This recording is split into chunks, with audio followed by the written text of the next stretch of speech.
Hey, Chuli, je suis ravi de te voir. Ça va? Très bien, et toi? Je suis ravi d'être en Chine. Et ici à Shenzhen? Mais pourquoi d'ailleurs Shenzhen? Parce que c'est le miroir des 40 ans de l'ouverture que vient de vivre mon pays. Okay. Tu vas voir, c'est une ville incroyable. Viens avec moi? J'en suis sûr, allez. À Shenzhen, que notre voyage sur la route de l'ouverture commence. Direction les rives du delta de la rivière des Perles, au sud.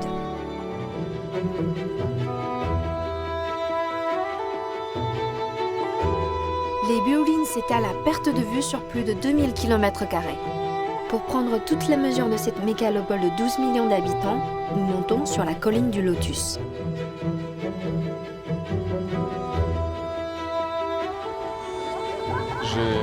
Je sais pas quoi dire, c'est absolument incroyable pour un début de voyage de se retrouver face à cette vue. Il y a des immeubles partout. Et il y a 40 ans, c'était un village de pêcheurs.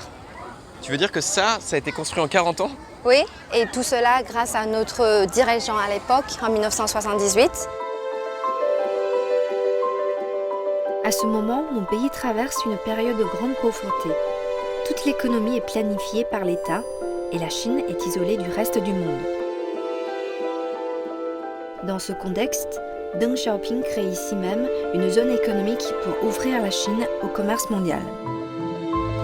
Tu sais, moi, de là où je viens, on met plus des centaines d'années à construire une ville. Je comprends pas comment on fait ça en 40 ans à peine. Tu vas comprendre. Je vais te faire rencontrer quelqu'un qui a participé à la création de la ville. Super, je te suis.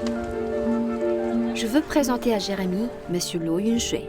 Il est arrivé à Shenzhen au tout début de la construction de la ville. Voici le monsieur Luo. Bonjour. Jérémy, enchanté. Bienvenue. Merci beaucoup. Alors vous avez participé à la création de cette ville. Est-ce que vous pouvez nous rappeler vos premiers souvenirs? À l'époque, Shenzhen était un village de pêcheurs très pauvre. J'ai été appelé en novembre 1982 par le pouvoir central pour venir ici construire la zone économique spéciale. À ce moment-là, il n'y a ni bâtiment moderne, ni eau, ni électricité, ni route. Il y avait partout de la poussière jaune dans l'air. Cela ressemblait à une zone de chantier. Pour notre propre logement, le camion nous a déposés très loin dans la montagne, sur le flanc de colline de la bambouseraie.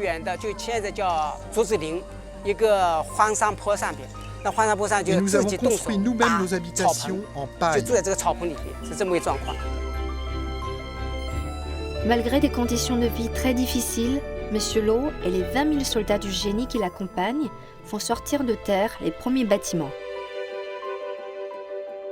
Un an seulement après leur arrivée, les militaires sont confrontés à un changement de vie. En étant soldat, on avait un statut honorable. On était tellement respectés, on en était fiers. Et puis tout d'un coup, on nous demande d'enlever nos insignes militaires pour devenir ouvriers. Ce changement était un grand choc psychologique.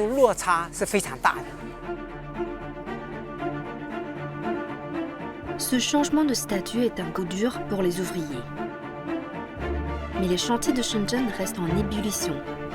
Les ouvriers bâtissent un étage d'une tour en seulement 3 jours. La vitesse de construction est vertigineuse. Depuis, cette efficacité a donné naissance à une expression, le fameux Shenzhen Speed. En 1985, Shenzhen a affiché fièrement son tout premier gratte-ciel.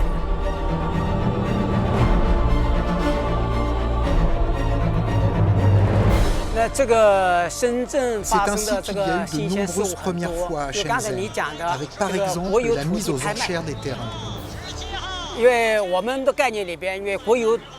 Dans notre esprit, la terre appartenait à l'État. Comment la ville de Shenzhen allait-elle pouvoir les vendre? C'était inimaginable. Et pourtant, on l'a quand même fait.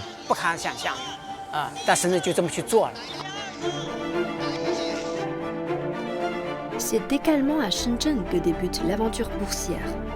Ici sont démises en 1991 les premières actions de la République populaire de Chine par la Banque de Shenzhen. Quand on a émis ces actions, personne n'en achetait. D'abord, les gens n'osaient pas parce que ces actions sont un symbole capitaliste. C'est ce que pensaient les plus conservateurs. En ce qui me concerne, j'ai emprunté 200 yuan pour acheter 200 actions. Pourquoi j'ai fait ça? Parce que j'étais membre du parti et que la municipalité nous a demandé d'être exemplaires en achetant des actions. 党员干部要带头买股票。那大概是过了可能3年至4年之后吧，拿出来到深圳证券交易所去交易的时候，已经变了5万多块钱了。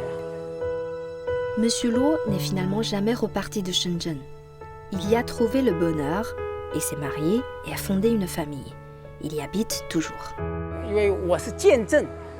Être le témoin et l'acteur de la construction de cette ville, c'est une expérience très forte qui m'a profondément marqué. Dans les buildings de cette ville, il y a mon sang, ma sueur et mes larmes. C'est avec émotion que je quitte Monsieur Luo. Sa vie et son histoire m'ont beaucoup touché.